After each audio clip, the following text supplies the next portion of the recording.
আমি আর আমার ঠাম্মা চললাম আম পাড়তে। আজ বানাবো আমচুর পাউডার। এটা বানানো বিশাল কোনো ব্যাপার নয়, তাও ভাবলাম একটা ভিডিও করেই ফেলি। দেখো, প্রথমে আম পেড়ে ছাড়িয়ে দুই ভাগে ভাগ করে নিয়েছি।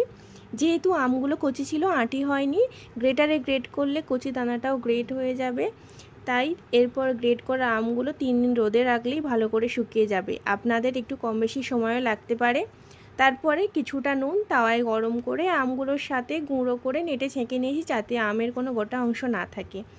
আপনারা ছোট ছোট করে পিস করে তাতে একটু সামান্য হলুদ দিয়েও শুকনো করে নিতে পারেন। এতে পাউডারের রঙটা সাদা থাকে, কালচে হয় না। এতে কোনো স্বাদের পরিবর্তন হয় না, শুধু রঙের পরিবর্তন হয়। আপনারা দুইভাবেই বানাতে পারেন, হলুদ ছাড়া বা হলুদ দিয়েও শুকনো করতে পারেন। সারা বছর সংরক্ষণ করতে পারবেন।